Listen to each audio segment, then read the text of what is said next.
Hi, everyone. It is Wednesday, November 17th, and it is time for the Knowledge Bolide Hangout, once again sponsored by Topher Spin Meteorites. If you enjoy these videos, I ask that you stop and do me one favor right now. I put a lot of work into these, and I would love you to take 3 seconds and subscribe. We have 3,500 subscribers, and every month, over 13,000 viewers. 13,000 unique people, and only 3,500 are subscribed. So come on, guys, put your money where your mouth is and subscribe. Today's Hangout is all about cutting and classifying meteorites. We also have a check-in with our international guys, and we're going to have Professor Pat giving us some advice about when to cut and when not to cut. Got some show and tell we're going to get into. I see that Ben Fisher has his hand up. This is a 30-gram Holbrook that I found a few years back. Wow. A 30-gram Holbrook. That's on the unusually large size. Sweet. And it's quite beautiful. I found a few that are in this size range. It's not my only one. And, I need to go hunting with you. You have it in the Arizona desert sand? that's sand from Holbrook. That's awesome, man. Oh, Yeah. Wow. That shows really well. Very cool. Now Man. you've Yeah, also it gets- taught everybody how to look for Holbrooks. They know the contrast between the natural sand and the rocks. Mike Kelly with his hand up. And we're not going to go on a deep dive science with him this time. How are you? Doing great, guys. How y'all doing? good. I'm well. So I got two things I wanted to share today. So I'll flip over the camera. So this was the first one, and this is an Haggounia 001. So that's been reclassified as an EL melt rock. And I've been looking for a bit of this for a while that demonstrated an interesting feature. So this meteorite's one of those ones that's considered a paleo meteorite, and it's got like a terrestrial age of something like I think like 25,000 years or something like that, plus or minus like 3,000 years. So it's been around in the ground for a while, and because of that, it's got an interesting feature that it's kind of been incorporated into the local rock. So the matrix of the rock around there is a combination of rhyolite and limestone. And what's cool about this piece Whoa. Wow. is all this kind of tan and really dark brown is the enstatite meteorite. And then you got these lighter reddish brown clasts. And that is the rhyolite. That's the local rock that's gotten kind of stuck and built in, along the edges, and it's all been solidified by limestone, which you can see there's those clasts of limestone over there in the corner. So, Mike, that's a sign of terrestrial age, not impact breccia. Yep, yeah, it really does look like an impact breccia, but yeah, that's a sign of terrestrial aging to the point where it's been incorporated into the rock around it. So that was, I've been looking for a good piece of that for a while. Yeah, they call that the fossil meteorite, and I guess that's a great reason why, man. Wow. Yeah. I've And never one of seen the that cool before. things is you could definitely tell that the enstatite part, even though it's a low metal, it's got good magnetism, but you try to go to the rhyolitic parts and the magnet wants to skip sideways and go back towards where all the metal is. So it won't stick at all to the limestone, and it doesn't want to stay centered on the rhyolites. It wants to slide itself over. That is crazy. Yeah. So how long has that been on Earth? I I think the age was 25. And I'll put it in the chat. I don't remember if it's I think it's 25 million, but I might be wrong. I'll check if it's 25 million or 25,000. It's been around for a long time. Yeah. Awesome. That is super cool, man. That is. So that was the first piece, and the second piece I wanted to show was little Gao. So I love Gao, and I know you can't ever have enough Gao. Whoa. So there's A slab. That's 110 10 grams of Gao. And That's it's a Wayne, huge piece. yeah, it's a Wayne Walton piece, which is cool. So this was sold with a big lot of Gaos out of Bonham's auction a couple of years ago. And then they traded hands a couple times. And I like the Wayne Walton pieces because he was involved with kind of publicizing and getting a lot of the Gao out of Burkina Faso. Yeah, we're saying Gao, but the full name is Gao-Guenie. Yeah. So that's a kind of an interesting thing. It's been hyphenated. You know, they had Gao and Guenie, and they were two different, thought to be two different falls, but then they were tied together. And so instead of deleting the one, they threw the hyphen in there. It's Gao-Guenie. But what really, I didn't know that. What's the percentage of metal to chondrules in that? well, I don't know offhand, but this is the bad side. Oh my That's word! the good side. Oh, wow. So, That is cool.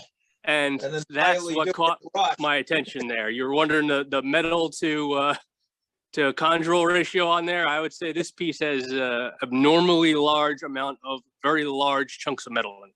Yeah, Wow, absolutely. that is Wow. gorgeous, man.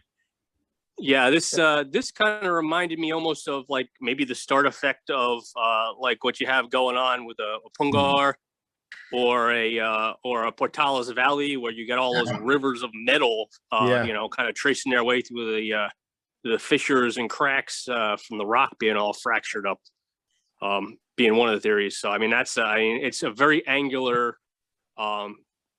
set of clasts in there of metal and troilite. You can see the darker troilite in there. So it's interesting to wonder how something like that formed inside of the chondritic, you know, matrix. Wow. That And is that's king of the Gaos.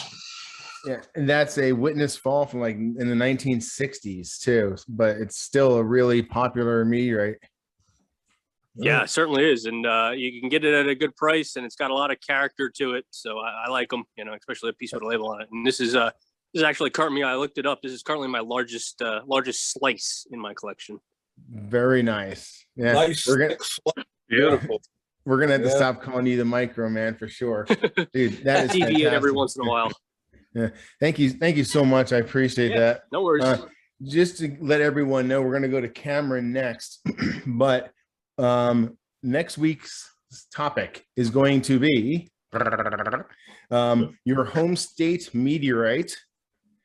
And I understand that not every state has a meteorite. So if you don't have any of your home state meteorites, a significant or important meteorite to you, maybe it was a gift, maybe it's your first meteorite. And then we're also going to have a little side hustle going for space ephemera. So if you have any space collectibles or any science cool crap, okay, connect with me in the Facebook group, the Knowledge Bolide group, and we'll work that out together. But that's next week. And here we go with Cameron. All right, so this is the meteorite of the month, and as you can see, it is super friable. That's why I set it up on a drinking glass, because I'm afraid to breathe too close. It looks great under a loupe, though. It is 13456. As you see, the total known weight is only 169 grams. So That's awesome. If you guys recall, we had Roberto Vargas on a few weeks ago talking about this very rare material. Mm-hmm. Mm-hmm. One of only two. So that's a 1/4 gram of it. Can we see the material again? Because that looks like more than a 1/4 gram. it's really light. I Yeah. assume. I haven't had the courage to pick it up because, I mean, look at it. You It's, said it. You said it. Roberto said it would actually so light it would actually float. yeah. So Oh, wow. this is the only time I've ever opened the little gym case. So congratulations, because it's probably the last time that Don't I'll ever sleep. Yeah. So, Wow. Did you I've, sniff it? Supposedly Roberto said you could smell some hydrocarbons. I did. I unfortunately, the weather has changed here, and I am stricken with the Alabama stuffiness, and so I unfortunately could not detect any escaping hydrocarbons. Wow. That But- I cannot believe that that's the meteor of the month stuff. That's Yeah. incredible. That stuff We is got, extremely rare. Wow. I have a little piece of the hammerstone of Nias. Where did Nias hit? That was the one with the concrete and everything, correct? Yes, and Michael Kelly actually made me a Oh, cast. Of, Yeah. Oh, wow. Nice. Nice. how And- Mike's cool a is man that? of many talents. And if I'm not mistaken, this was a piece of not like what it hit, but like nearby or something like that. If I'm not mistaken, that's what that was. Oh, I've had it a while. But yeah. And it came with a Bank of Indonesia, but this is important because it flew over this monument right here. mhm. And you Okay. got 1,000 rupees. As I understand, this isn't current currency anymore. Oh, gotcha. So it's kind of just a collector's item at this point. But that their is money looks cool. They got the cool watermarks and stuff. Oh yeah. Yeah. So Yeah. Beautiful. I like Um, collecting a banknote with each when I can. It makes it super special. and Absolutely. also as part of the customs label, I have 1/2 of a pair of Indonesian sock. So 1/2 of You- fair. yeah, you can pry it out of my cold dead hand. And then on the subject of main masses, I've got 13521 that I got from the Meteorite Mansion. Let's see if the light's better over here. There we go. Nice. Yeah. So That is sweet. That was we're going to talk. I'm glad you showed that, Cameron, because that was a contest, not really a contest, but just something we did at the Meteorite Mansion last year or 2 years ago. Wow, it's been 2 years already that we wanted to make sure that someone had who didn't have their name in the Met Bull, the Meteorological Bulletin, got their name in there. So Daniel Chech classified that, and we'll be talking about Daniel a little bit as well. So it's going to tie in real nicely. Thank you very much, Cameron. Good to have you back, by the way, man. I know you've been busy with work. yeah, I've been here in just in spirit. Yeah, awesome. It Hey, looks great. Pat Brown in the house, sir. Yes. There we So go. Whoa. I got some rocks from Africa. I made my first direct purchase from Northwest Africa, and Carbonaceous? yeah, it kind of looks carbonaceous, doesn't it? Yeah, it does. So there was 4 rocks, and this was one of the 4. And these were sitting in Mauritania on Wednesday, and they showed up on my front porch on Monday. Wow. Super fast. That's So fast. this one was potentially carbonaceous, but But Oh, oh my goodness. I don't think it's carbonaceous. We got some Wow, bleach there spondrels in there. It has almost no magnetic attraction, but it has some, so it's got some metal in it. Are those also CAIs? I think the one in the middle is a CAI. So I Mhm. think what this is a type 3 with CAIs. And so there's that one. And then this blob out here on the end appears to be a CAI as well. And the body of the thing is pretty much all chondrules. Yeah. Beautiful. That's incredible. With a dark matrix in between the chondrules. So that one getting sliced up. Yep, this one will get sliced and explored and put in for classification with Daniel. Dibs on a slice, Pat. Pat, is Yeah. that gonna go on your business page? I don't know, we'll see. But yeah, so got 4 stones, a 5.9 kilo that'll show in the post hangout, and an oriented 1.05 kilo. This guy is 1,322 grams. Oh, wow. Then there's a 606 gram stone that I actually cut yesterday. So I'll have some post hangout stuff, but this one I'm pretty excited about. I have to study the stone for a little while longer to figure out how to cut it. It is fairly weathered. It's got some pretty significant cracks, and this is a piece that fell out. So it will be a little challenging to cut. Very Either skillful. read a slow cut. Yeah. Yeah. And then I don't know what in the world those 2 little purple things are. They don't appear to be the smudges of blue plastic from the barrels that these things sometimes travel in. This one didn't. This one came in a FedEx box from Mauritania. But this one is going to hold some interesting surprises. So that's what I had, Topher. Thank you. Wow, that is a very detailed and beautiful rock. I can't believe you have over a kilo of it, man.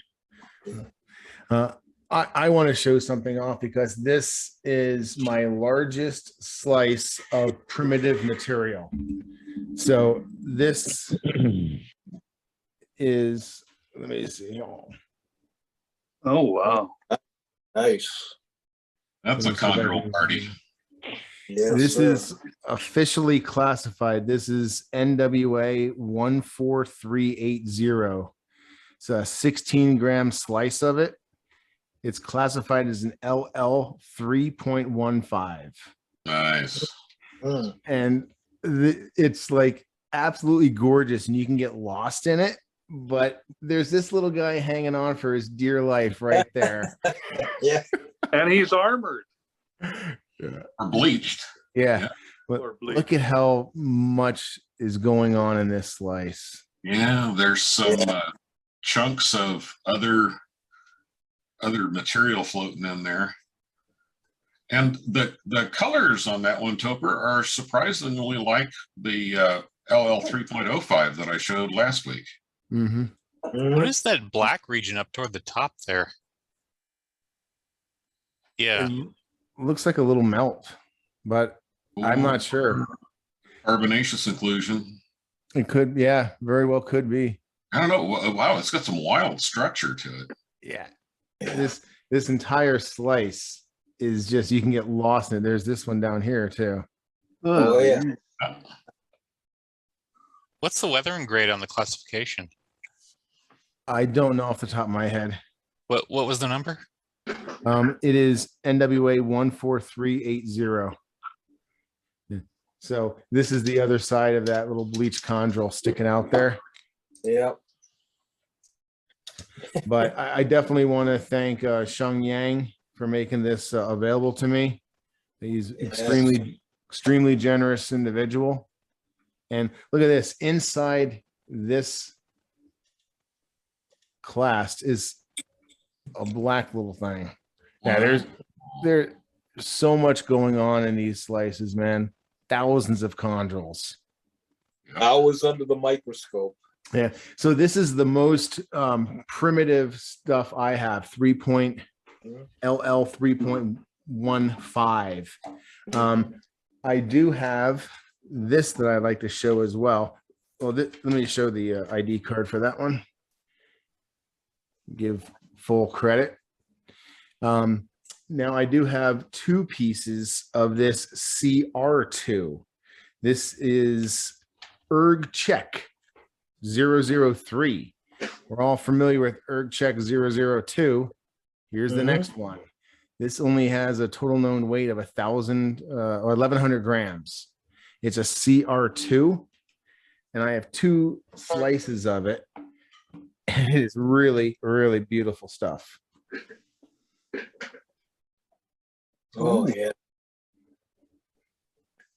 So this side has been coated but you can see the individual chondrules in there. Chondrule in the center is double, or just right on top of center is double armored. Yep. My little poker, I probably won't be able to get there, but that one right there. Yeah, that one right there. Yeah, it has 2 layers around it. Wild. And then it has metal in it too, as you can see. Yeah. Flecks of metal.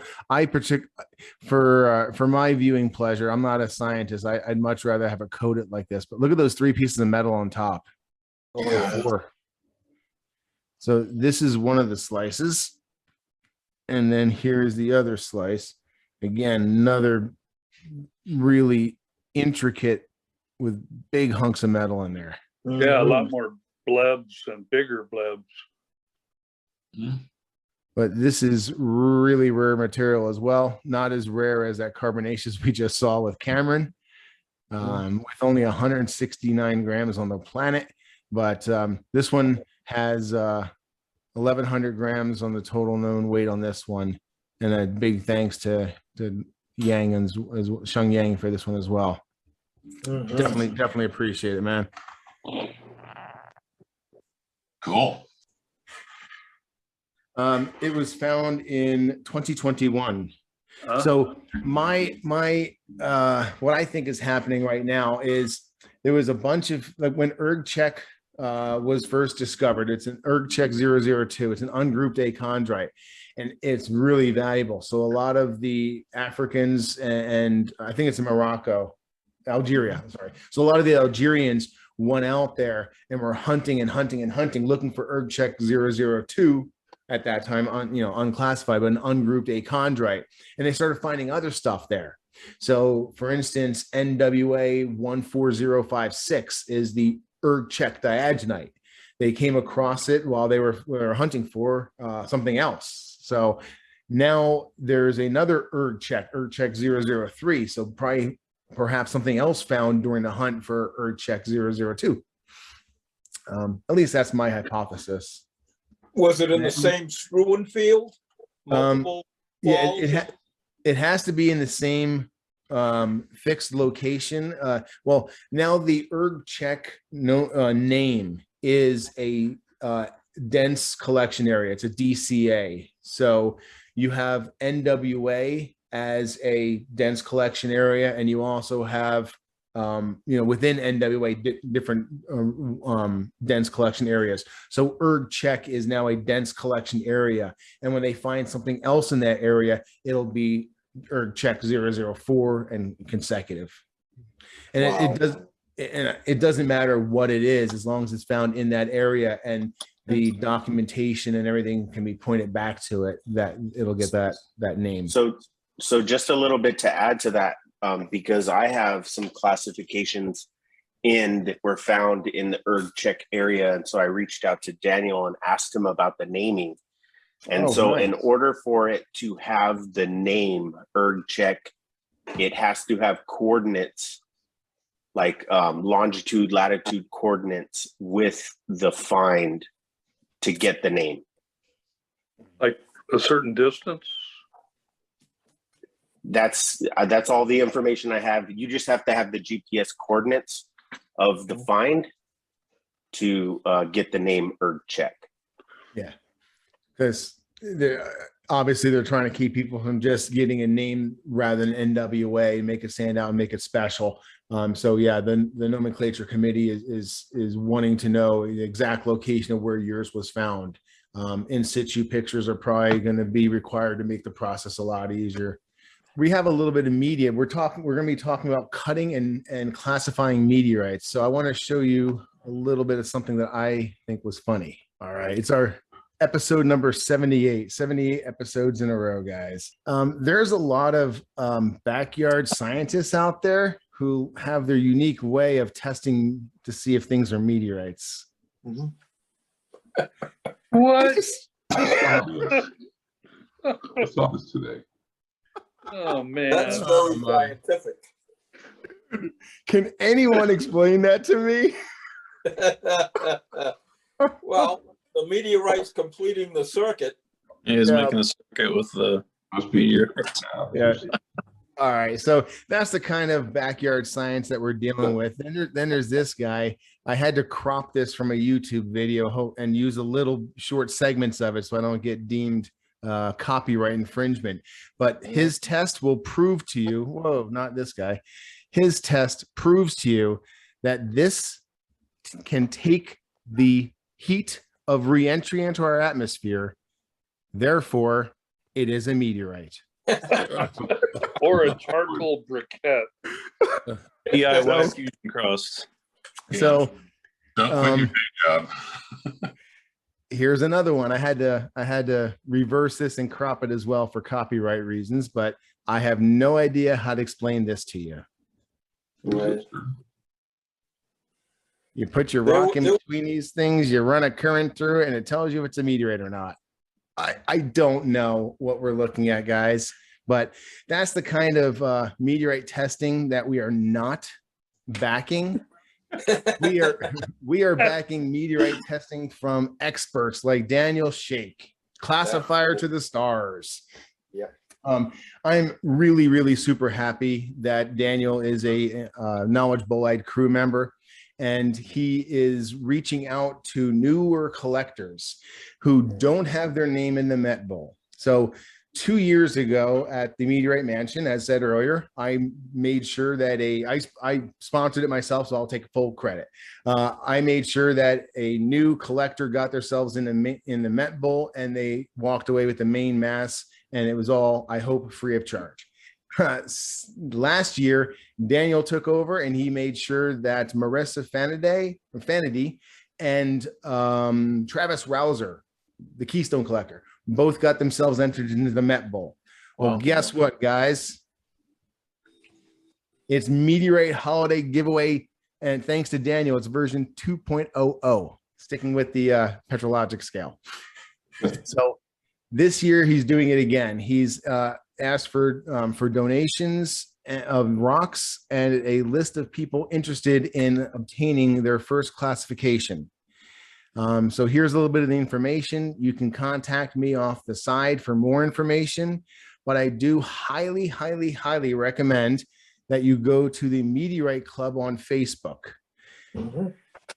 That is where all the entries are going to be made officially. So you need to go to the Meteorite Club. Daniel's video is pinned to the top, and you can make yourself known that way and at least get yourself in the running. I'm calling out every other dealer that can possibly pull a rock out of their back stock and make it available. I'm slim pickings right now, but that one right there, I'm making available. It's not the most attractive meteorite in the world, but it's going to be someone's free main mass. Oh, And that's I'm awesome. calling on other dealers out there who have a rock laying around. Reach out to Daniel. Let's get a couple people into the Met Bowl. Now, here's a gentleman that needs no introduction. I don't watch his videos ahead of time, but as I was putting together the presentation today, I watched the first 30 seconds and I was rolling. So please enjoy a check-in with Marco. All right. Hello, Knowledge Bolide crew. How are you doing, guys? I need to get the volume up all the way. We are doing well. Yeah, today's topic is cutting meteorites. So let's start. Wait, I've learned something. Never cut an oriented meteorite. Maybe it's the better alternative to show you some complete stones. Come on, guys, let's have a look on them. Yeah, guys, so after that shocking moment, I want to show you my first oriented meteorite for today. It's this little but very beautiful 22-gram unclassified NWA chondrite. This piece was a gift from my good meteorite buddy from Spain, Adrián Contreras Gómez. Adrián, si ves ese video, muchísimas gracias otra vez. That's awesome. And yeah, as you can see, the piece shows here on the front side wonderful radial flow lines. And yeah, the typical appearance of an oriented heat shield meteorite.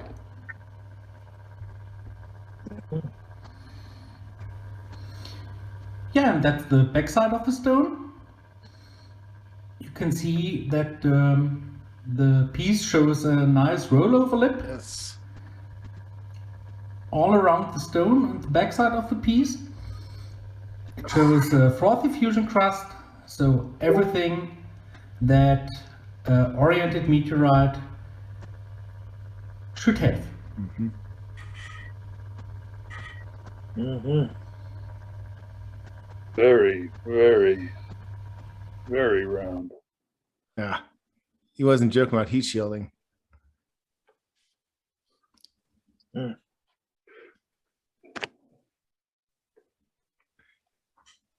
I bet his shells just look oriented all over, man. And that's the other stone for today. It's also an unclassified NWA chondrite. The stone weighs 61 grams and shows also that wonderful, nice heat shield form, also with radial flow lines on the front side. And as we will see later, a wonderful frothy fusion crust on the backside. Dripping. Mm-hmm.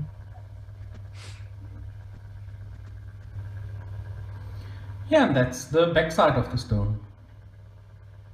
Oh, look, it does have a rollover lip too. You can see the crust is really, really fresh. Jeez. And it shows the frothy, bubbly appearance of an oriented meteorite crust on the trading side of the stone. Look at that big chondral blowout right there. Yeah. Wow.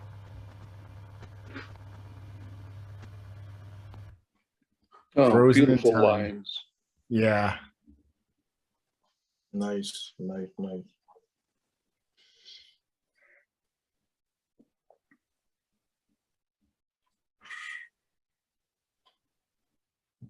That's crazy right there.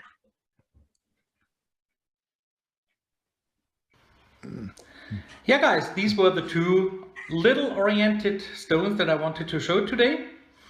I wish you now a fantastic hangout. Have fun and see you next week, guys. So bye-bye from Germany. See you, Marco. Bye. Thank you, man. Thanks. Great. That's great. Yeah, great video as always, man. Appreciate it. Something we will not do to your meteorites, I promise. We're not going to cut them. But we do have Mike Kelly. Hopefully he can join us audio-wise. But he submitted a few videos to me for discussion about cutting. So there's two types. There's many types of saws, but we're going to discuss two of them tonight. One of them, as you can see here, is this 10-inch saw. This is the kind of saw we're all familiar with or more familiar with, but we also hear about the Isomet series, and it's a different type of saw for a different type of purpose. So I'm going to let Mike take it away for now on video form.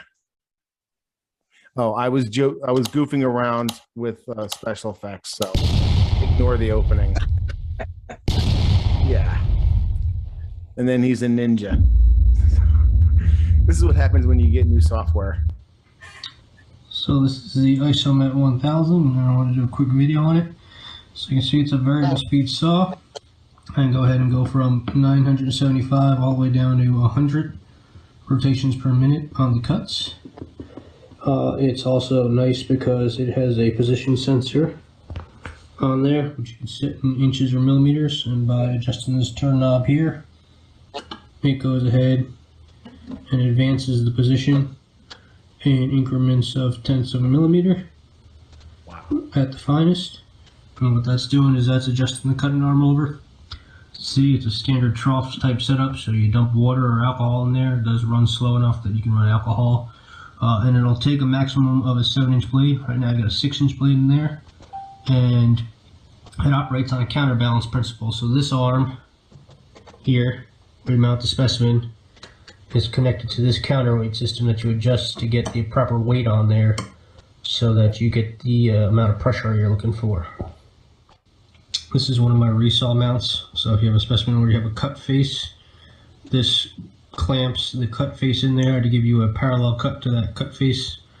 You tighten down with that screw there. Again, what you're going to want to think about when you're cutting is getting a good grip on the piece. So again, I want to try to get 3 points of contact, 2 on one side, 1 on the other.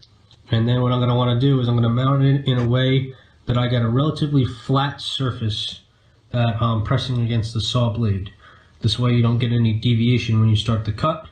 So that's something to keep in mind when you're thinking about your orientation for mounting.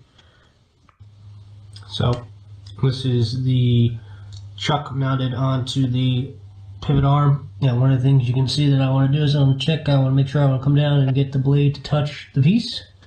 And I want to make sure that I have no deflection of the blade while I'm getting this cut start. If there is deflection, I either need to reposition the piece or I need to go ahead and do a little notch in the actual piece itself in order to catch the blade when it starts. This saw uses very large blade bushings, as you can see there. So that keeps the blade stiff, but what it does is it cuts down a little bit on your available cutting space. What I want to make sure I'm doing is when I mount my piece, I want to make sure I have enough clearance between the bottom of my piece or the bottom of the chuck and that bushing there to make sure that I'll get a complete cut in one pass so it's nice and smooth. So with 0 front weight on there and the back counterweight set pretty far back, you can see the piece goes down gently and doesn't really apply too much pressure, so that's about right where I want to be for a slow, smooth cut. So I'm going to go ahead and get the saw going. Right now it's set at 200 RPM. And I'm going to slowly lower that piece. Again, what I did was I made sure that when I set the piece up, I had it so that it wouldn't deflect the blade at all. One like that. And with the automatic turn off knob, it'll shut itself off when I start the cut.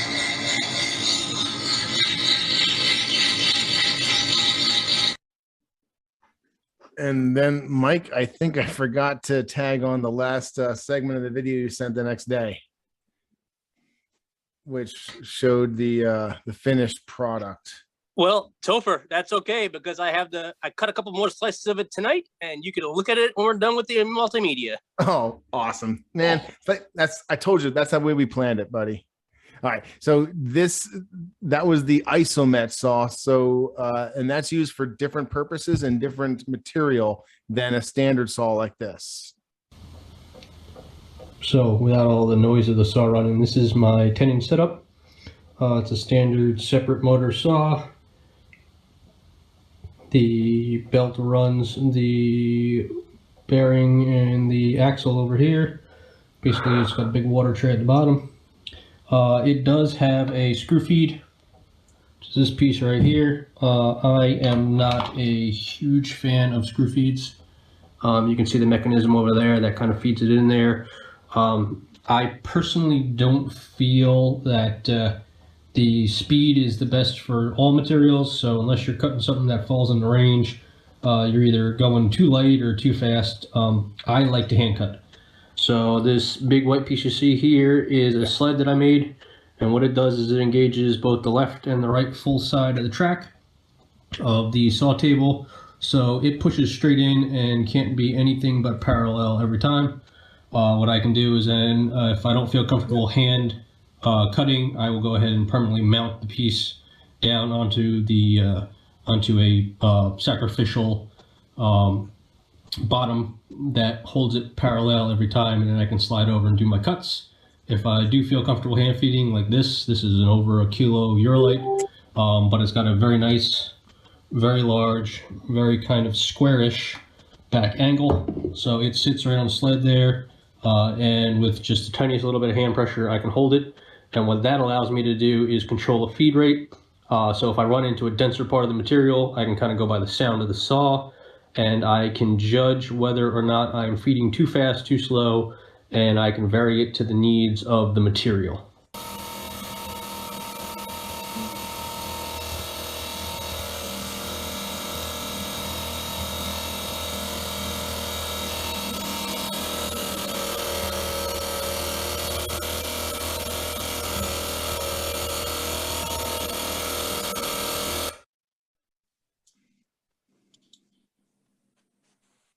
And oh, there's more. So the 10-inch, obviously I'm using this for cutting larger pieces, where I use the Isomet for the very small pieces or the very, very high dollar material pieces where you don't want to have as much cut loss.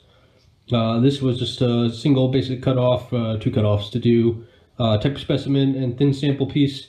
But you can see, you get, even with just a hand cut, this is a pretty smooth cut for, cutting something like a Ureilite on a 10-inch, and that's because you sit there and you balance the blade ahead of time and make sure you get that just right, and you'll get decent results. So this is ready to go off to the lap and clean it up, and then the tape specimen will go off for classification. That is a big Ureilite.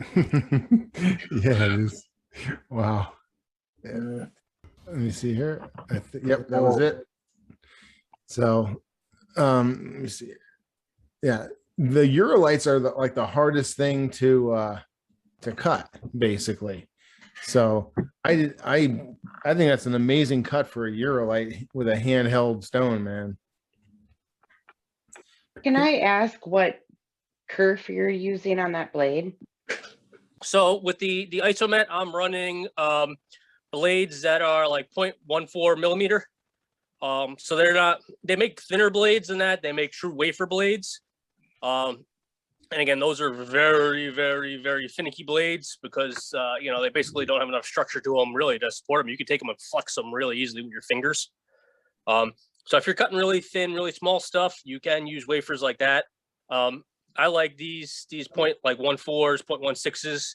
I find that they're a good balance between cut loss and also blade life, right? So the thinner of a blade you're going to go, the less diamond is running against the material you're cutting. So the quicker you're going to wear it. So again, I'll stock a couple different blades on the thinner to thicker side.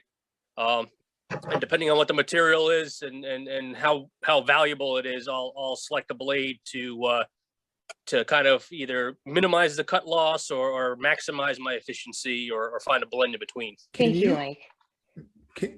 Thank you, man. And hello, Jules.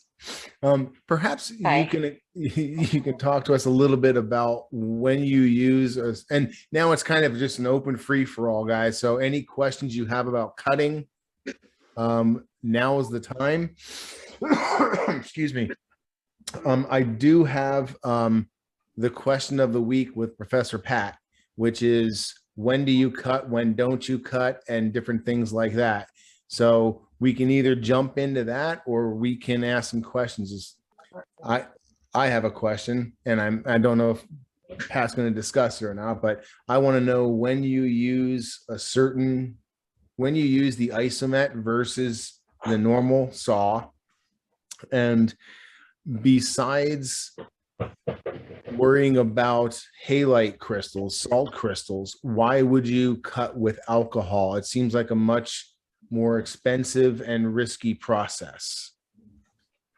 So I don't know if Pat had that on his agenda or not, but if it wasn't, you can work it in now. Yeah, we can work it in. Okay, well, so again, not a real doctor. I don't play one on TV or YouTube. But we were talking some about cutting and about the economics of cutting and the economics of classification. So first, before I get into deep into that, the cutting loss that I'm finding with a 25 thousandths thick 8-inch type 303 blade with cutting and lapping is right in the order of 30 to 32% for the last few cuts that I've made. So it's the blade is advertised as 25 thousandths thick. The kerf is actually 28 or 29 thousandths, and then you lose some thickness from lapping as well. And so, that's reasonable for a rotary saw. But if you're in the $40 a gram sort of range or up, you definitely want to use an Isomet or a diamond wire saw, something with a lot smaller kerf.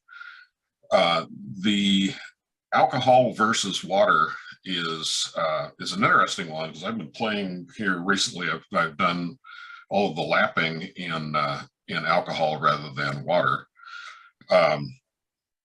So certainly for halite crystals, those are super turbo rare. So the odds of one of us coming across that are probably small, but not zero.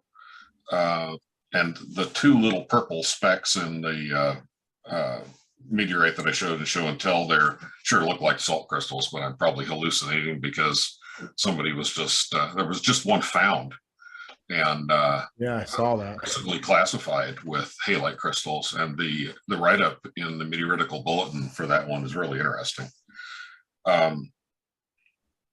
So I did a hypothetical start to finish. So let's say we start with a 350 gram stone, and let's imagine that we paid $2 a gram for it. So we got $700 in the stone. If we classify without doing oxygen isotope ratios, that cost is on the order of $350. So now we've got $1,050 in this rock. Let's imagine that we're going to cut 2.5 millimeter thick slices with that rotary blade that I talked about, so about a 32% cut loss. So we started with 350 grams of the stone. We have 20 grams as a minimum type deposit specimen. So we start with 330. Let's imagine that we're going to cut the whole thing into slices or very, very, very thin end cuts. And so after 32% cutting and lapping loss, we're down to about 224 grams. And our total investment is about $1,050 and many, many hours at the saw, many hours at the lap, quite possibly some expendable sandpaper and such in the lap. So our $2 a gram stone is now a $4.68 $4.68 a gram. So we've doubled plus a little bit our initial investment, and that's assuming that we don't go for oxygen isotope ratios. And if it's going to be pretty special stuff if you go for oxygen isotope ratios. So I think in the general scheme of things, if you're in the $30 a gram material, that's probably a decent cutover point to going to a much thinner blade on the Isomet. On very expensive material like the LL 3.00s and such, you'll oftentimes see that they're only lapped on one side, and the CR, the Chech CRs that Topher showed are lapped and ground on one side and off the saw on the other side. That's quite common practice for the more expensive material. So, if you're going to take, a $2 a gram stone in the 350 gram range, you're really going to have to sell it for $10 or $12 a gram to pay for your time and your expendable supplies in cutting and lapping it. And then saw blades don't last forever either, and it's really easy to bend or tweak a saw blade. Those economics change pretty significantly when we start talking about stones of 1.3 kilos and up. The costs for classification are fixed, and you get to spread it over a kilo rather than over 100 grams. Exactly. Yes. Or you can spread it over 8.3 kilos. This one is, I'll show it later in the main mass, but that was currently under classification with Daniel right now. So that's soon to be a main mass. So that's kind of what I had, Topher, but I'm happy to field any questions, and I'd love to hear from Mike and some of the other guys about what sort of cutting loss they're finding with the Isomet. Can you get down into single digit cutting loss? Yep. Yeah, there he is. So, like I said, all depending on how you're cutting. Like you said with your case, if you're doing 2.5 millimeter slices, your blade never gets thinner. So again, depending on how you want to cut it, the thinner you slice, the more your cut loss is going to be. The best that I've done is like I split a 200 gram sugartite, and I was told to just bifurcate it, get it as close to even halves as possible. So it was a single cut right down to maximize surface area, and that still ended up at I think it was like 12 or 13% cut loss. Oh wow! Okay. And again, with a relatively skinny blade and a single cut, just because it was a long, like a very flattish looking piece, it still equates to a higher cut loss. So again, it's something to think about with, are you going to sell by surface area or are you going to sell by mass of slices? And that ties back to what you were saying about like with the low L's is a very rare material. You'll get pieces that are one side finished, because they're usually sold by gram and that keeps the gram count higher. Right. If the striking point is the lap is typically where you lose. I find you lose a lot more mass that, with having to lap more if you have a rough cut. So to me, it's very much about that process of making sure that blade is dead true before you put a piece anywhere near it. Spend the time, stay there, get the blade to be running perfectly straight. Do that test touch when you start doing your cut and make sure you're not going to get, a jagged cut or anything like that. You want to make sure everything's set up so that you're going to get a very, very straight, clean cut. Make sure your saw is balanced and on a rock hard surface. It's almost like doing metal work. You want your bench to be as heavy as possible, and you want your saw mounted on your bench to cut any vibration out of the system you can. And then you'll reduce that amount of cut loss you have, and you also more so reduce the amount of lap you have to do. So if you don't really have to lap very much at all, then you save a lot of that material. Right, and you mentioned earlier too, Mike, that different materials cut better at different speeds, or you're able to do different speeds. In some cutting that I did day before yesterday, I had a fairly porous ordinary chondrite that the cut rate was too slow for, but I cut a small melt rock, and the cut rate was just perfect, and the saw was just absolutely purring. Blade dead straight, very, very nice finish right off the saw. So yeah, I agree that it's worth your time and effort to develop the craftsmanship to be able to get the absolute best cut, flattest, and best surface finish straight from the saw. And Mike, one more question I wanted to clarify on your blades. Are they 0.14 millimeter or 14 thousandths of an inch? That's millimeter. Okay, so it's 0.14 millimeters. Wow. Okay, cool. Yeah, those are the very thin ones. And again, I a lot of times I'm using ones more in like the 0.17 to 0.25 millimeter range. Just as, like I said, it's a balancing point. I'm gonna blow through those really thin blades really quickly. So I gotta do the math in my head and say, hey, how many blades am I gonna go through to cut a piece? Right. And how valuable is the material to determine, what my balance is for amount of loss versus amount of cost in blades. Right. Okay. Thank you. Yeah, because you figure with a 6-inch blade, or even if I'm going even smaller, I mean, I could feed 4-inch blades into that saw. A 4-inch blade, you get a single cut off of it, and then it's dead blade. Because 4-inch diameter is really not much diamond to it, whereas a 10-inch saw has a lot more diamond content on the blade. True. It also depends on how hard the stone is you're cutting, because that causes greater heat and loss. Oh, certainly. Yeah. You cut something like a Ureilite that has high nano diamond content in it.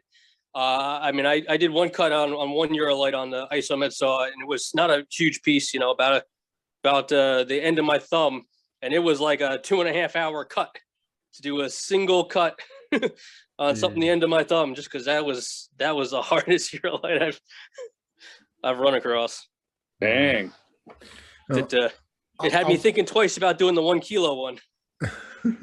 I'll put it out there because there's a lot of people who have meteorites that would like to get things cut.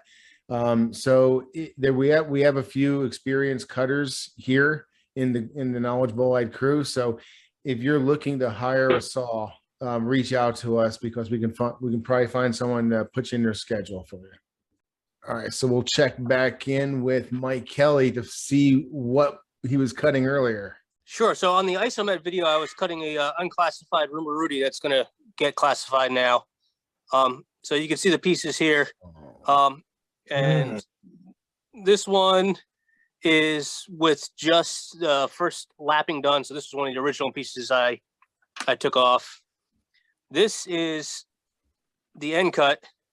And you can see coming off the lap, it's got just a little bit of saw marks on it.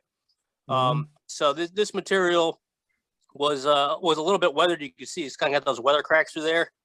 And that's always one thing that causes you a little bit of difficulty with, the blade traversing some material that's a little softer and wanting to pull a little bit. But again, this is, I could take this and the amount of lapping I do off of the Isomet versus the 10-inch, it's about an eighth of what I have to do off of the 10-inch as far as the rough grits for starting the lap. Usually I can skip and jump right onto like a 500 grit, no problem on there versus starting on like a 180 or 240 usually where I'm starting with the 10-inch.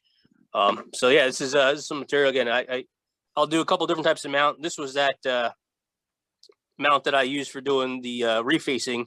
So again, that just grabs onto an end piece and makes it pretty easy to cut.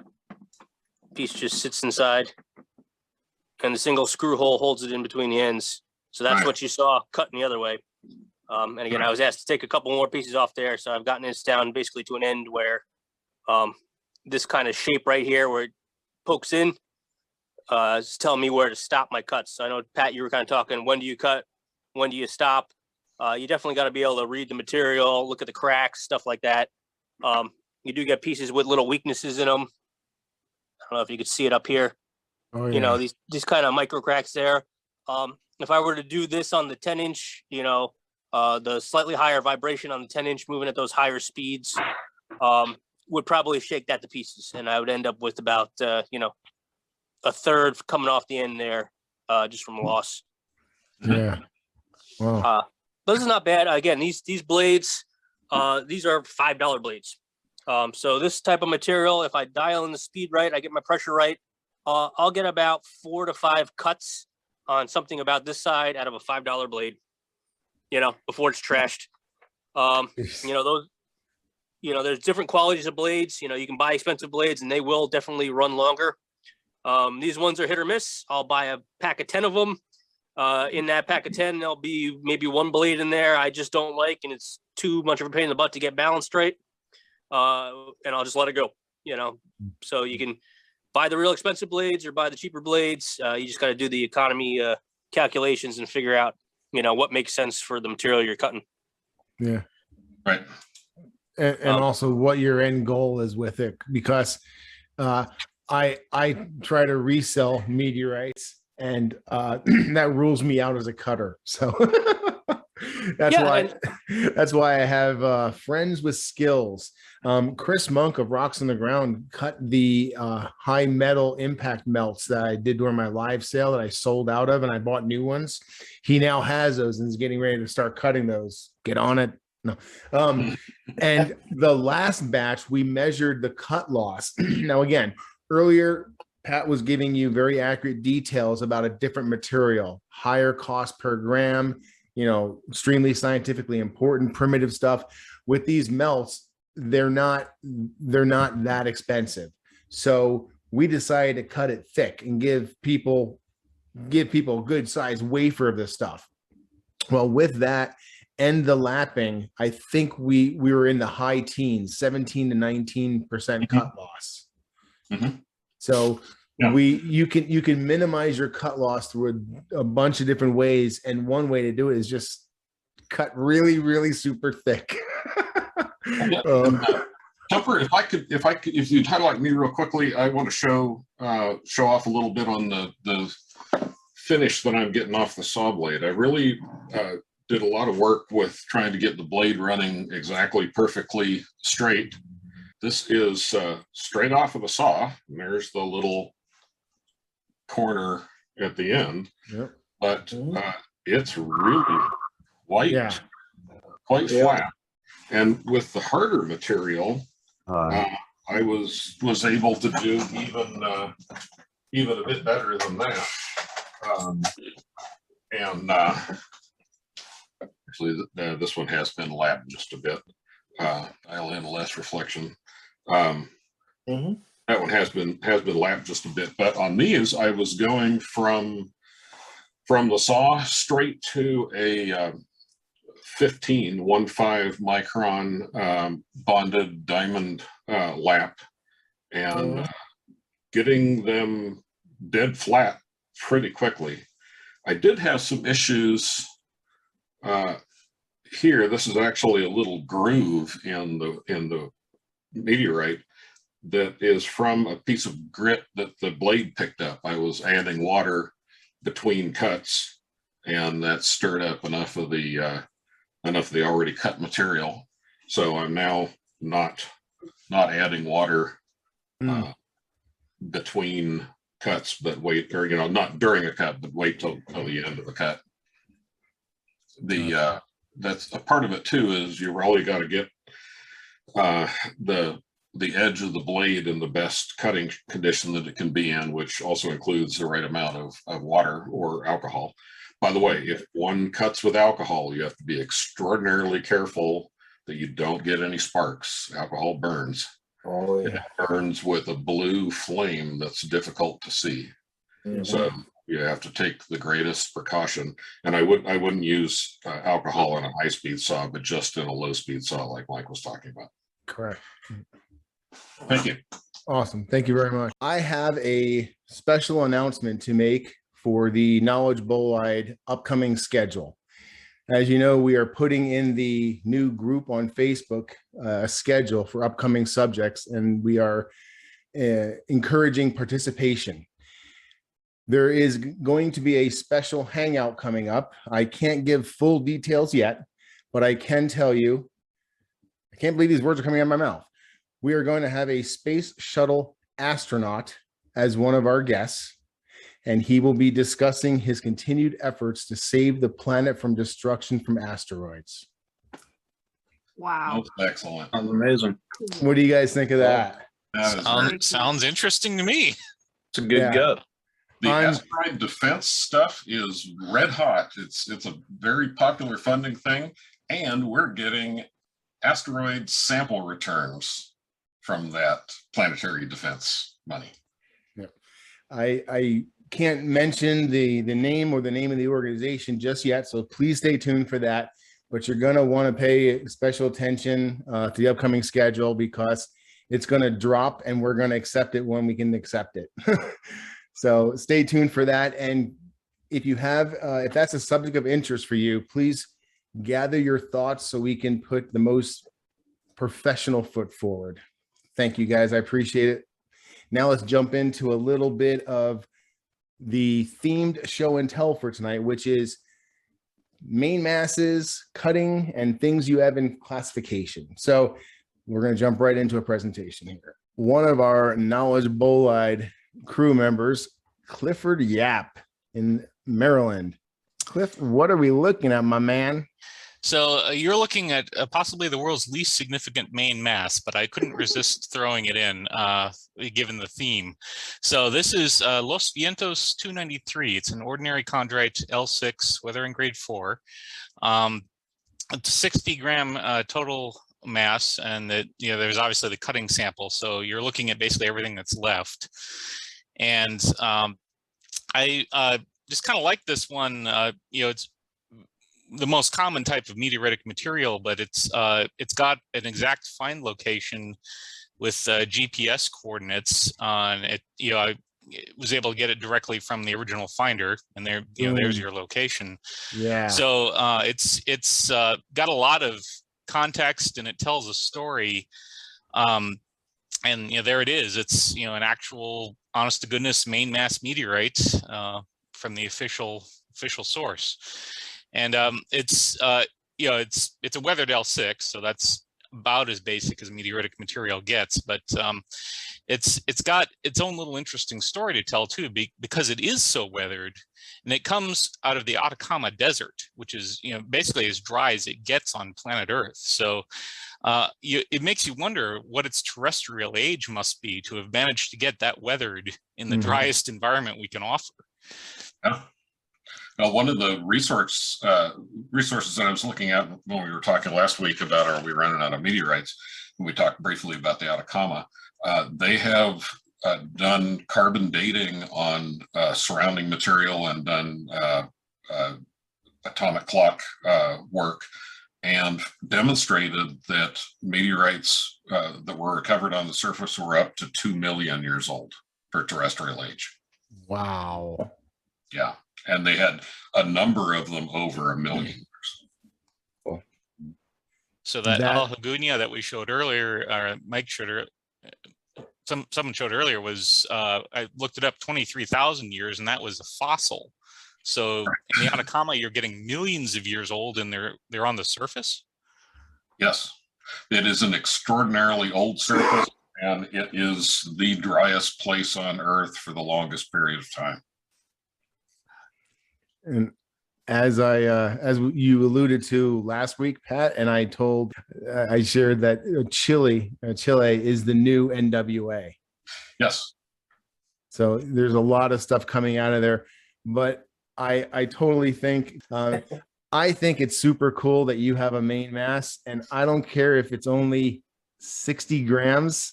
No, if it's 44, the total known weight is 60. Yeah. That is cool, because and this gives you all the information you need, and it's super exciting to have your first main mass. So congratulations, Cliff. We really appreciate it, man. That's Los Vientos 293. I hope I'm saying that right. Yeah, that's how I've been saying it. And now we also have to check in with Phil Sisto, and he has more main masses to share. Hey guys, I don't have a fancy presentation like Cliff did, but I do have a couple main masses here. Get the light up so we can see them more better. So my first one here is called Ramlat Sahmah 436. It's from Oman, and this is an H6. It's a cool piece. You see it has quite a lot of weathering on it. It must have been sketchy to cut this. Yeah. It does have some cool like shock features. This one that goes down the bottom here actually peels around the side as well. And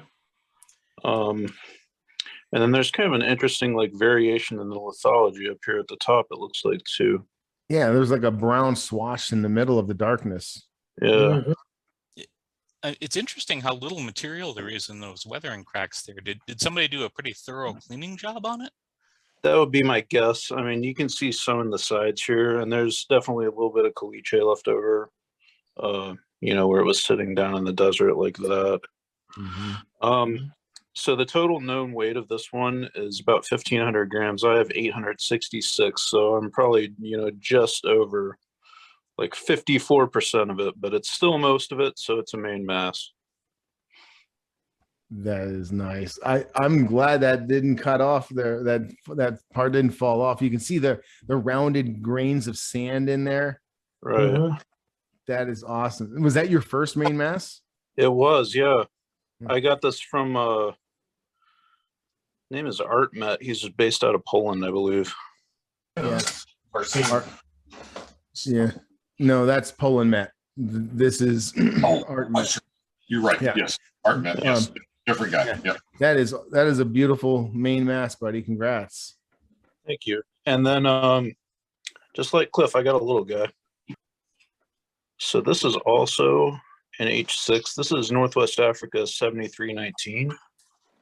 Total known weight 79 grams, I believe.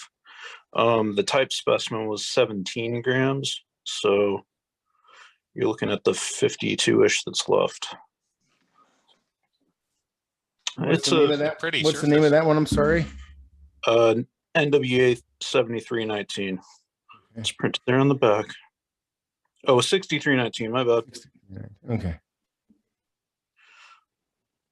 Anyway, he's a cute little guy. This is ex Peter Marmot. Oh yeah. Does nice provenance as well. So a heavier metal piece. Yeah. It still has some chondrules in there a little bit. Yeah. Yeah, it does. You can kind of make out sort of two dark ones, but pretty much all destroyed. But just, you know, there aren't any big blebs of metal. It's almost like glitter on it. Highly magnetic though, obviously. Yeah. Awesome. Let's see if Chris Monk has a main mass that he wants to show off, or something he's cut, probably. A little bit of both, actually. All right. So I've shown a couple of these before because some stuff has to remain a surprise. But a while back, I showed this one. This is a possible Howardite. Yes. And after slicing, this is what's left of going to be considered the main mass. Beautiful. So you cut slices off of that, not just the test one, right? That's correct. So this was a single stone, and if I remember right, it was about 400 grams. There's been a type sample sent off, and it's waiting to be classified. But this is the biggest piece that's left. And I did show this once before, but it just had a little polished window. But this is a much bigger face that you can kind of get in there and see some of the features of it. This one is 143 grams, which is left. Beautiful. Yeah, that is. So that's gorgeous, my first future main mass, and then another future main mass. This is the main mass of my possible CV, hopefully 3. We'll know more in the future once the classification comes back. But this is 261 grams. And is that a multi-stone one then? So yeah, this is multi-stone. I think I have a total of maybe 1,200 to 1,400 grams of this material. That's super cool. That's very sizable for CV3. There are not very many in the Met Bowl that are more than that. Yeah, this is a pretty big hunk. If I recall correctly, that's the one I actually held, isn't it, Chris? You were over my house and you had that material? Yes, I believe it is. Wow. Yeah, it is. Got this really interesting inclusion right there. What is that? Really unusual. It's wild. It looks dark for a CAI, but it sure doesn't look like a chondrule. Right. That's got to be one of those amoeboid sort of shaped CAIs. Yeah, I'm not for sure what that one is, and we talked earlier about to cut or not to cut. At this point, this one is not getting cut anytime soon. Yeah. No, I wouldn't. And then finally, in order of size, and just to add on, Chris, that's because of it just being absolutely gorgeous. Yes, just because it's simply too gorgeous. Yes. Could an XR, could like a spot XRF in that other one give you an idea of the composition of what that thing is? Yeah, XRF is a little too large of an area. Yeah, nuts. There's a scheme called LIBS, L-I-B-S, which is a laser spectroscopy thing that it'll leave a submicroscopic pit, but that could get you that. And by the way, that's the way the ChemCam on the rover works. It's LIBS, L-I-B-S. Thanks, Pat. That's great material, Chris. Thank you, Pat, for explaining that, because I didn't have the answer. So, and this is my third and final possible future main mass that I'm going to show, and this is 467 grams of what I firmly to believe are chondrite. Nice. It is under under classification. It was much bigger, and I actually have a piece that attaches here, and I believe it was, I don't know if it was on Facebook or on here, we were talking about whether to glue or not to glue a piece back on. But this piece that goes right here, I actually have probably another 60 to 75 gram piece that goes on here that broke off, but I'm not going to glue it back on. I think I might slice it and just, when it's going out to new homes, it'll just be piece of the main mass. Yeah. Man, that is super cool. Yeah, I agree with you as a Rumuruti on that one. Yeah, I wish I wish Pat had it under his light right now. Yes, yes, I do secret too. spy light. Anyway, that's all I have tonight, guys. Awesome. Well, thank you so much, and we're glad that you were able to join us, man. There was a question in chat. How do you decide where to start slicing off pieces? Well, go ahead, Chris. You cut more than me. Sorry. So I guess it depends on, part of it is if it's just a completely homogeneous stone, and I can kind of show this one as an example. So this one had no specific unique features. It didn't have anything that was screaming out, but if you notice, this side is very flat. If you look at the top right there. So it's set and mounted very well in my saw like this. So for this specific stone, I cut it just like that. Now on other stones, you may, for example, the melt we were talking about earlier was looking at some of the features as far as the metal blebs that were poking off the side. Obviously, you want to keep some of those features. Mike talked about earlier about the saw blade entry. So you want as flat of a surface for the blade to enter. If you have a super slanted, and by slanted I mean in regard to the face of the saw. So if you're coming in and you're coming in at a hard angle, you're going to try to deflect the blade a little bit. So, I mean, there's little tips and tricks to fixing some of that to get a better entry. But I can tell you that if you're not careful and you enter into a uneven surface, you'll end up with a big wedge. Yeah. Thank you very much, Chris. I'm glad you answered that, because you're cutting a lot more than I am. But yeah, great points. And the only other thing I would add to that is, you think about your end goal. If your end goal is to get two pieces that sit flat or a certain way, that's going to obviously affect your cutting. If you are doing it because you want to preserve a main mass and slice the rest, or if you want to get the most surface area per slice you possibly can, and bigger slices but less slices would satisfy you rather than longer slices and a lot more of them. So it really depends. In addition to what Chris just said, it also depends on what your end goal is. If you want a display piece, or if you want marketable slices, and many of them.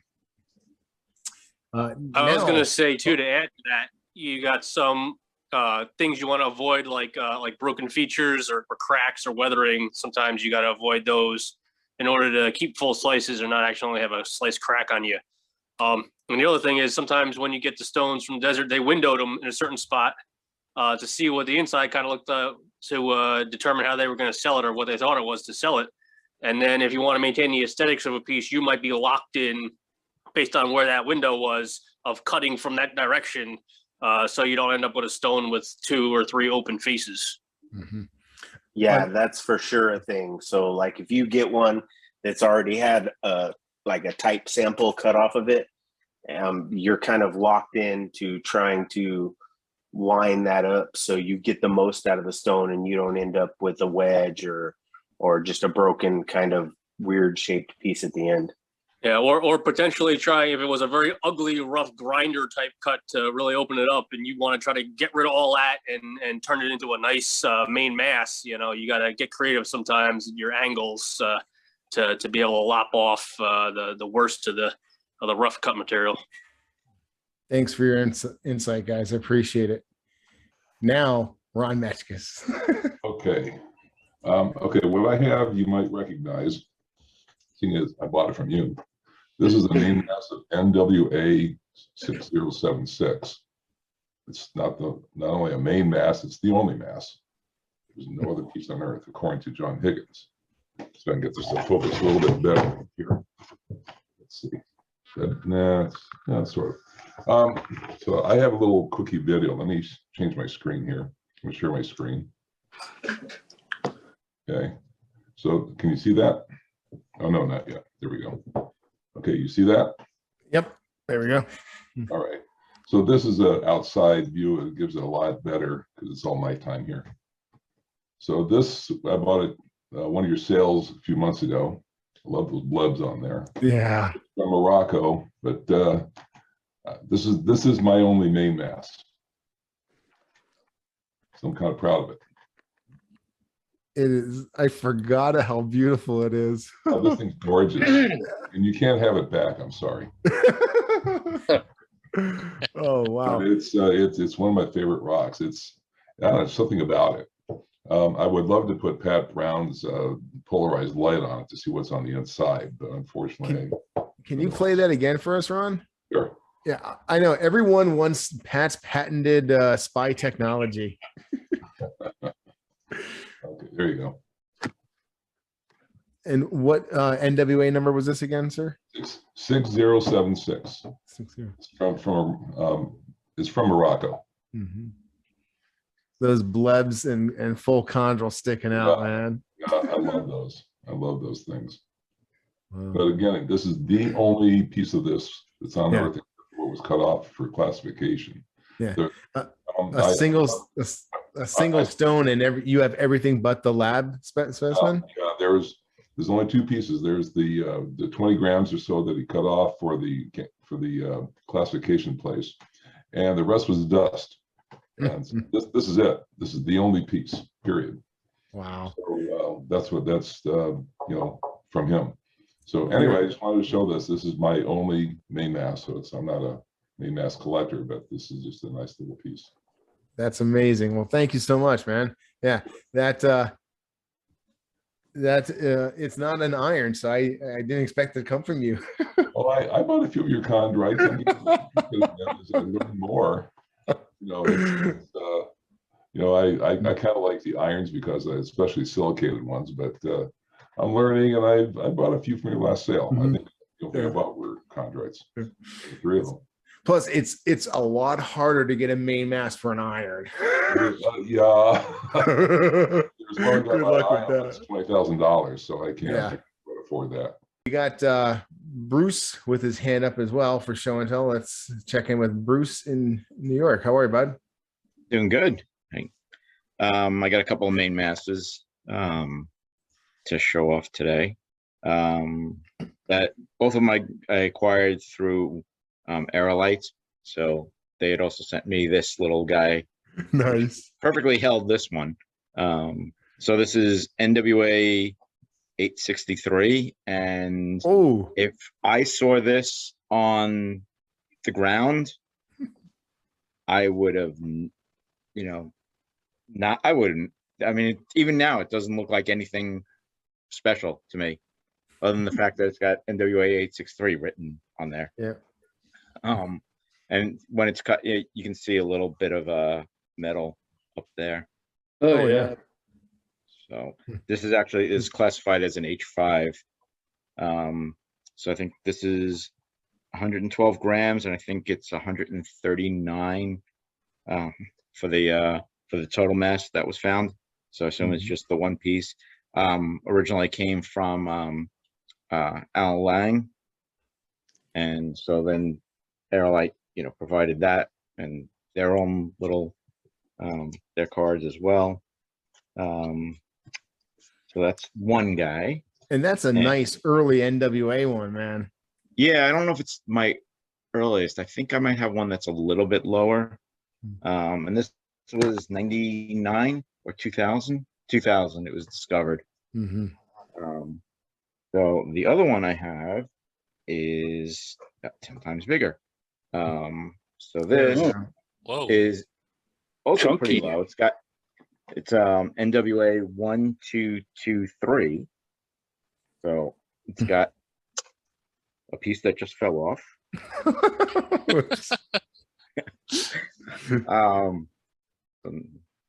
Yeah, so it's got a little bit of fusion crush, like still left. Oh yeah, look at that big patch. Yeah. And a little more here. The interesting thing, it's also, we're talking about gluing. This was actually definitely glued up. Wow. So this whole thing probably came off. But what I find interesting is, you know, I assume that what we're seeing is weathering, and it's the center that is not as weathered. You know, whatever the water would have gotten in from the sides, down and left the, I'm assuming, you guys can correct me, that it didn't reach as much on the interior. Yeah, I don't know. I mean, I was curious about that too. I wonder what the weathering grade is on that one. Yeah, I don't know if it was. Because if it's anything other than a 4 or a 5, the answer has to be pretty much no, I'd imagine. Yeah, so this is an L6. Let me look at this. I brought it up. Shock stage S2, weathering 3. Yeah, I can't see. Well, unless it was in a swimming pool. I don't know. It looks like a lot of weathering for me to have that, but I don't know how else to explain it. Yeah. Came from Alan Lang, and before that from John Cornish Minerals. Ah. I haven't heard that name. Yeah, has anybody heard that? It's also found in 99. Yeah, Ben has. So, yeah. And Al Lang used to exhibit at the Tucson show up on the very north side of Tucson in a room adjacent to Bob Haig's room. Bruce, thank you so much for sharing those 3 main masses with us, man. 2. We have Pat Brown with his hand up. Yeah. So this is my my first classification I've done myself. This is NWA 13520, and it's kind of an ugly spud on the outside, but this one ugly on the outside, but pretty nice on the inside. Nice. Control City. Oh. Yep. This is my L parentheses H3. So it's got the chemistry of an H, but the physical appearance and metal of an L. So that's my first classification. And then the main mass of one that I've got in progress right now is this one. This is a 3-stone piece, and this one is actually oriented, but a weird oriented shape. Kind of has this knife edge shape on top here, and it shows a nice flat backside and really overlap. This one is probably a CO3. It's definitely a weirdo in that it is so light colored for a CO3. Could that be because it's weathered or fresh, or I don't know. The weathering appears to be really low on the outside of the stone, but all will be revealed when Daniel gets done with it. So I don't know if you said it was a carbonaceous? Yes, this one I believe is CO3 carbonaceous, and this one the lightest one I've seen. Yeah, and this one had XRF data that aligned with CO3 as well. And so that one is 750 grams amongst 3 stones. And then this guy is a single stone, and he looks very, oops, got some hot glue on him yet. It looks very CO3-ish. This was the cut Wow. face when I bought it, but what do we not see? No metal. Metal. No metal. No CAIs either, I don't think. Yeah. None of the fluffy cloud CAIs. So this one, even though the whole stone was only about 300 grams, and I'm not going for economies of classification, I'm going for scientifically interesting. I mounted to this flat face and cut my own faces. Gosh, dude. There they are. Some little fluffy cloud CAIs, but there's also some weird CAIs. Ghost. This guy over here. Boy, So that's this a great one was illustration of your elephant point, Pat. Yeah. Yeah. You can never tell by looking at, through binoculars at a landscape. Yes. Yeah. And then the philosophers describing the elephant. But this one, I'm looking forward to seeing what Daniel learns on this one. So I sort of, I went against the rule on this one, but I bought this as a single stone with the intention to classify it. So those two are on the way. And then this is the other one. Dum, that's, dum, dum. In classification with Daniel, the big 8 kilogram. Big boy. The edge of my bench here. He's in process as well. And Daniel had the thin section maker make some extra thin sections. So those are going to be to me pretty soon here. I'll be able to do part of the classification work by measuring chondrule diameter on my Leica MZ 12.5, which has a machinist microscope base and a giant micrometer on it. Wow. I got Topher, thank you. Nerd. Guilty as charged. Yeah, I'd like to remind everyone that next week's topic is going to be your home state meteorite. Any special or significant meteorite, unless you have a state meteorite, and any cool space traveling ephemera or space or just anything that we'd be interested in. So that's for next week, guys. Thanks, everyone. I appreciate it. Have a great week. Bye-bye. Yeah. Bye. Bye-bye.